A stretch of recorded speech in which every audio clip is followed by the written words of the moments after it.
pero yo creo que hay que cambiar en todos estos temas, en el tema del terrorismo, en el tema de las condenas, en el tema de los militares, que no hay una especie de reacción histérica, de bravatas, de marcar inmediatamente la línea de Pizarro a favor y en contra, los que están con las Fuerzas Armadas en contra.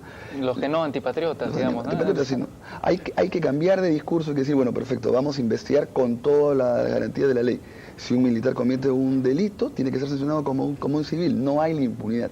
Además, esa es la manera de que las Fuerzas Armadas vuelvan a reconstruir un nivel de legitimidad. Acordémonos que las Fuerzas Armadas lamentablemente han estado involucradas no solamente en casos de violación de derechos humanos, sino en casos de corrupción muy graves, de narcotráfico. Entonces, los propios sectores honestos y profesionales de las Fuerzas Armadas quieren terminar con eso. Entonces no quieren leyes de amnistía, no quieren impunidad. Fue muy revelador que algunos civiles plantearan en este caso amnistías, sí, y que los militares dijeran, no queremos amnistías, queremos ser investigados y juzgados para poder limpiar nuestro nombre en un hecho que además, por supuesto, que ha sido muy importante y muy positivo a favor de las Fuerzas Armadas, que fue la liberación de los rehenes, ¿no? Sí, ahora, para finalizar, los casos que se están ventilando frente a la Corte Interamericana de Derechos Humanos están favoreciendo la mentalidad militarista, ¿no es cierto? De alguna manera hay un sentimiento nacional de rechazo a las salidas por las que está optando la Corte Interamericana de Derechos Humanos en los casos de terrorismo.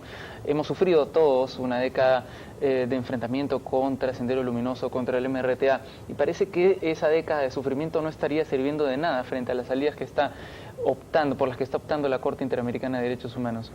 Sí, mire, justamente usted me da la oportunidad para decirle que ahí lo primero que tenemos que hacer es asumir que tenemos un problema. No es suficiente salir y decir estoy en contra del Sendero MRTA, que todo el país lo está. El gobierno de Fujimori y Montesinos ha dejado como bombas que hay que desactivar. Una de estas bombas son los juicios por terrorismo, porque juzgó y condenó a todos los terroristas con juicios militares, jueces sin rostro. Entonces ahí hay un problema. Entonces tenemos que primero enfrentar, asumir que tenemos ese problema y encontrar salidas. Primero a nivel nacional tiene que haber un acuerdo entre el Ejecutivo, el Legislativo, el Poder Judicial, la sociedad civil, y después dialogar con la Comisión Interamericana y la Corte Interamericana y plantearles que tenemos un problema. Porque la Comisión y la Corte no son tampoco un conjunto de loquitos que quieren favorecer a Sendero Luminoso del MRTA, gente muy reputada que responde a los estados. Es un mecanismo de la OEA que son elegidos por los estados, miembros de la OEA. Entonces no pueden liberar así nomás. Ellos también tienen que enfrentar, tienen que diseñar un mecanismo que contemple el problema, las cuestiones de seguridad con las garantías del debido proceso. Pero mientras que sigamos diciendo, señores, no hay ningún problema acá, el terrorismo, no vamos a retroceder un paso atrás, no estamos solucionando el problema, estamos perdiendo tiempo. Es una bomba que nos dejó Fujimori y Montesinos y que hay que desactivarla como estamos desactivando bombas en economía, en política.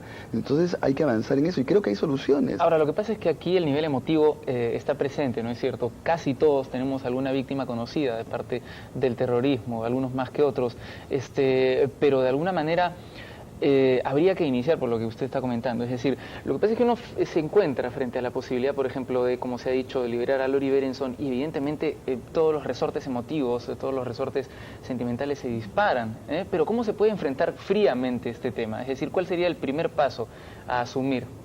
Yo creo que debería haber una especie de mini acuerdo nacional en el tema, es decir, tener un diagnóstico común entre los poderes del Estado y la sociedad, y plantearle una fórmula a la Comisión y a la Corte que signifique poder revisar algunos procesos que han sido juzgados sin las garantías del debido proceso, que no implique una libertad, pero que sí implique una evaluación de la prueba y una condena a una pena proporcional. También hay mucha estridencia en relación a la Comisión y la Corte. En 20 años, la Comisión y la Corte no ha resuelto más de 4 o 5 casos. No va a haber tampoco una avalancha de casos, al revés.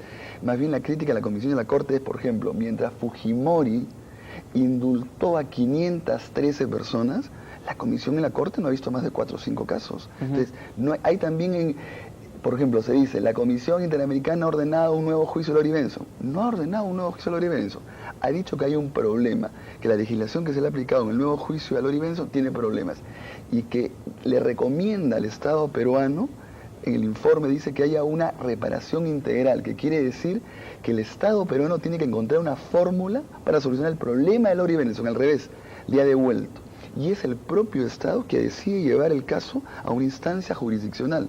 O sea, en lugar de negociar con la Comisión Interamericana una salida, es el gobierno que decide plantear el caso ante la Corte Interamericana, que como usted sabe ya es un juicio. Sí, ahora, claro. ahí también tiene que encontrar una solución.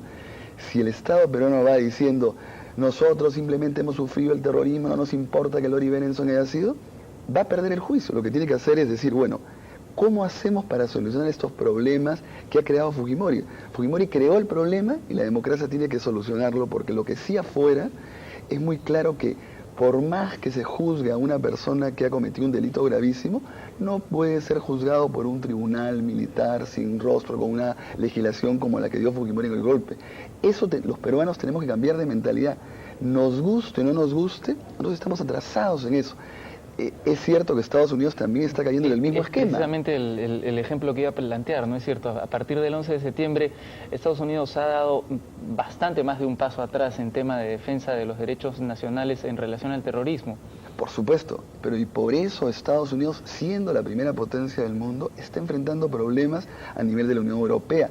En la propia Comisión Interamericana va a haber pronunciamientos de la Comisión contra Estados Unidos, porque si bien Estados Unidos no ha ratificado la Corte, está sujeto a la Comisión porque está en la Carta de la OEA. Por ejemplo, el caso de Guantánamo, de ya los rehenes, por ejemplo, del Islam que se encuentran en la isla, ¿no? Es preocupante también esa situación. Totalmente, ¿no? preocupante, y está enfrentando también Estados Unidos las críticas. Human Rights Watch tiene informes sumamente críticos frente a lo que está haciendo Estados Unidos.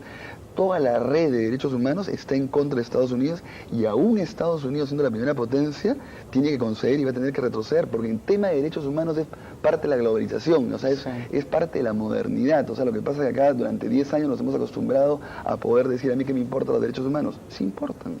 Efectivamente, Ernesto. Evidentemente el tema de las Fuerzas Armadas en nuestro país y de la mentalidad militarista que poco a poco está superándose es muy vasto, y evidentemente una entrevista de 15 minutos no lo abarca, pero espero que hayamos tocado los puntos centrales. Muchas gracias por estar con nosotros y mucha suerte además en el concurso que está organizando IDL. ¿Cómo se puede hacer llegar los trabajos que uno pretende presentar? Bueno, hay un plazo hasta el 15 de octubre, pueden hacerlo llegar al local del IDL, como digo, son cosas de 15 a 20 páginas, tiene que escoger uno un seudónimo, y hasta el 15 de octubre en el IDL hay que dejar original y 2 copias, y como le digo, los premios son muy bonitos, una laptop, una computadora personal, para comprar libros, ¿no? Una noticia así en un país como el Perú con tantas carencias, creo que es muy rico para todos, ¿no? Efectivamente, muchas gracias nuevamente por estar con nosotros. Gracias a usted por esta oportunidad. oportunidad. Vamos a una breve pausa y ya volvemos con Sentidos.